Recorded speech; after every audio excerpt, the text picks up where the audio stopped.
Hey there dudes, dudettes, and dudones, my name is Genesis and welcome to my YouTube channel. This video has been one I've been excited to write for a very long time. On Thursday, January 18th, I got to watch the first 4 episodes of Hazbin Hotel. This video will have spoilers for all 4 episodes that we got on the 19th, including episode 4, which will include a trigger warning for some pretty serious topics. I'll paste the timestamps here for when that part of the video will be. You're welcome to skip that part of the video if watching it might negatively affect your mental state. Now, without further ado, let's dive in because holy crap, there is a lot to say. The first episode opens with a retelling of the story of Lucifer and Lilith. This was something I was really happy to see because it was pretty accurate to Jewish mythology. The only real difference I can tell between the 2 versions I've heard is the absence of God and the tone in which the story is told.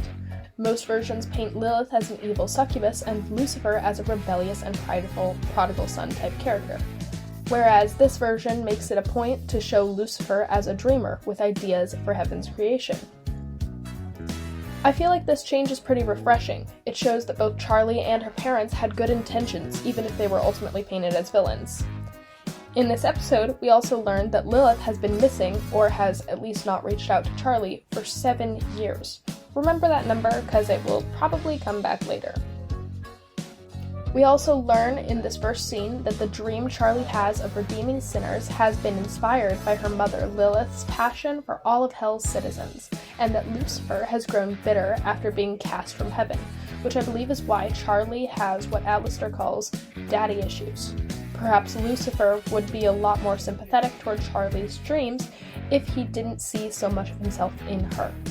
I think we'll probably get confirmation of this in the episode Dad Beat Dad, but until then, it's just speculation. The overall plot of this episode follows Charlie meeting with Adam at Heaven's embassy in her dad's place, and attempting to pitch the idea of the hotel to Adam in an attempt to gain his support. Adam, not so surprisingly, is a total jerk. A lot of his personality is just being a misogynistic piece of shit. His attitude really reminds me of Mammon, and while he sucks as a person and I hate his guts, Alex Brightman did an amazing job bringing this character to life. While Charlie is away at the hotel, Vaggie tries to make a new commercial after the one that Alistair made was, well, bad. The word you're looking for is bad. This isn't an element of the episode that is focused on long, and we don't end up seeing the final product, but it gives us a bit of insight into Vaggie that becomes more important in episode 3. Vaggie believes that it is her duty to make Charlie's dreams a reality, but we'll see much more of this later. The episode closes out with an insane reveal that raises the stakes for the rest of the season. Apparently, during the last extermination, an angel was killed, and Heaven is not happy. The extermination is going to be happening 6 months earlier than usual, and Heaven plans to attempt to completely wipe out Hell's entire population. The second episode picks up right after the last, with a lot of sinners freaking out over the news of the extermination, and Vaggie and Charlie coming up with the idea to try and recruit more sinners to the hotel. We also get our first real introduction to the 3 V's, Velvet, Vox, and Valentino. With the new information in this episode, we learned a lot about Vox and Velvet, with Vox having an obvious rivalry with Alistair and an obsession with killing him, and Velvet being a young, hip, probably Gen Z overlord. It's made pretty clear that Vox is the leader of the 3 V's, being the one to handle decisions and give advice. Especially to Valentino, who spends the episode pissed off at Angel for moving into the hotel. We also found out in this episode that apparently Alistair has been gone for 7 years. Sounds familiar, doesn't it? It's the same amount of time that Lilith has been missing. We don't know what Alistair's connection to Lilith is, but I don't think they'd give us this information if they didn't have some kind of connection. What that connection is, we'll just have to wait and see. Serpentius had a great introduction in this episode too.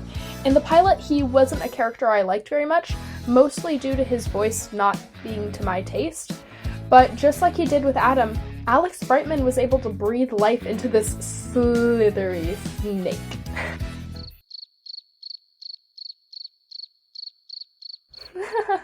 That joke was bad. Anyways, the arc he has through this episode is also amazing, and I think it proves that Charlie takes this redemption plan very seriously. as we see her introduce the idea of redemption to Sir Pentious by advising him to apologize to Alistair for attacking him and ruining his precious outfit. The third episode tackles another step on the road to redemption, this one being trust. As Sir Pentious has gotten used to life in the hotel, he has also begun to worry that the other members of the hotel are being too nice and plan to betray him. And so, Charlie and Vaggie plan a day of trust exercises.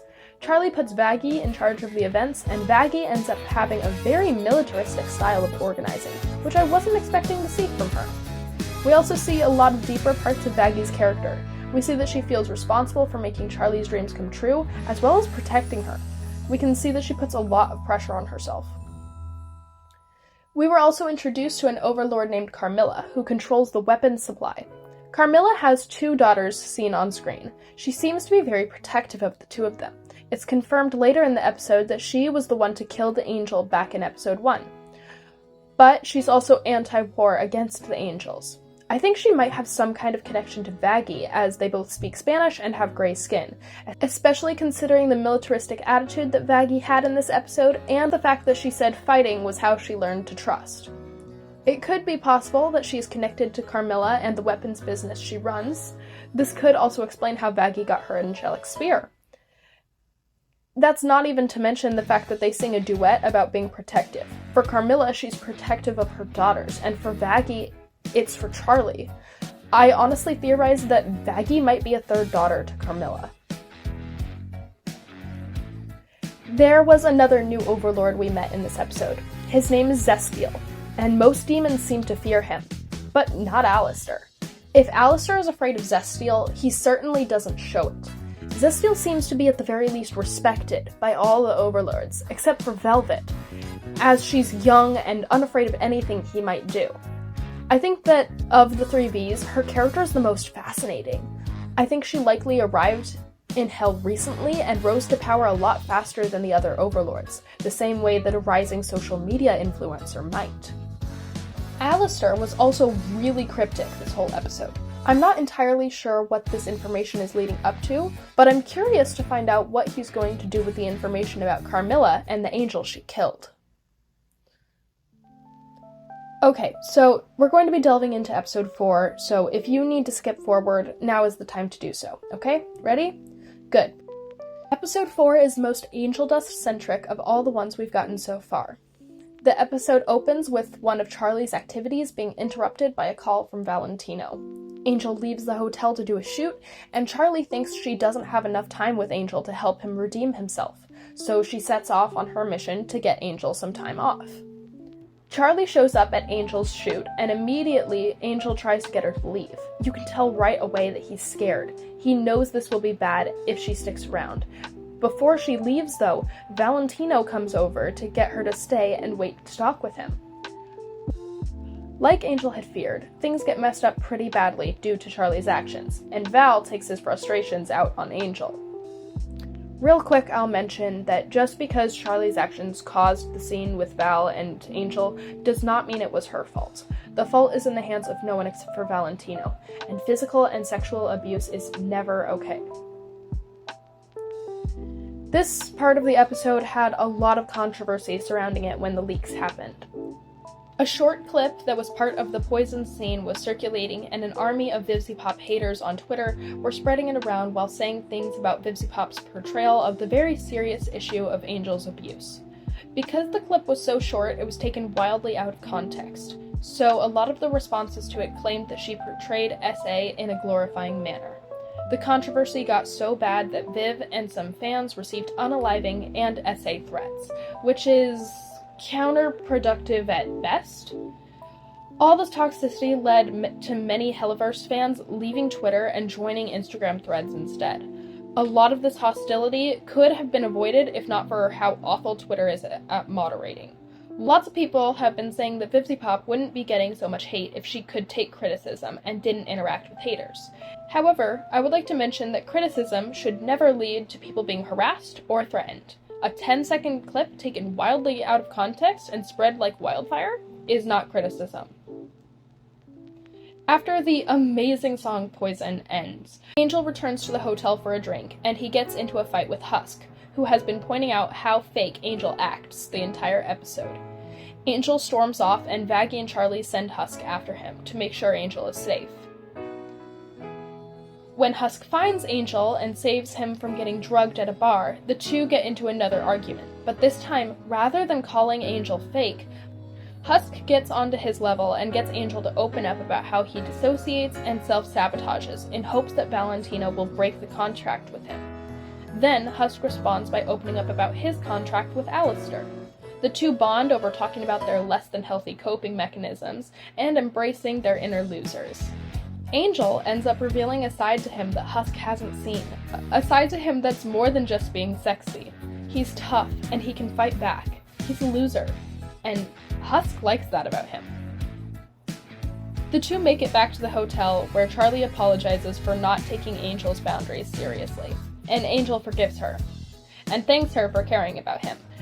Charlie then, very adorably I might add, cries tears of joy because Angel forgave her. Honestly, this last episode, while dealing with difficult topics, was my favorite of the season so far. Angel and Husk have always been my favorite ship, and while I think it will still be a pretty slow burn love story, I'm also fairly certain now that they're gonna be canon. Fans are so excited about Husker Dust. What can you tell me about that relationship? My favorite thing about that relationship is it is definitely one that develops over the course of the series. So this first season, we obviously know the initial relationship that Husk and Angel have is kind of carried over from the pilot, which is that they have kind of a, Angel's kind of being a little bit overbearing in the face of Husk, and Husk is not really having it. And so that is how they start. And I'm really excited because some of my favorite episodes really center around developing their relationship and seeing it kind of evolve. And so I'm very, very excited for people to see that. Those two characters are very important to me, and their relationship is very, very important to me. But it is definitely one that I wanted to make sure had the time to really develop and get there. All this video got to touch on was the story aspects of the show so far. Eventually I might do a video on the music. If that's something you'd like to see, let me know in the comment section. I'll also be making a similar video to this one after we get the second half of the season in a few weeks. Anyway guys, thank you so much for watching this video. If you'd like to see more from me, the subscribe button is the perfect tool for you.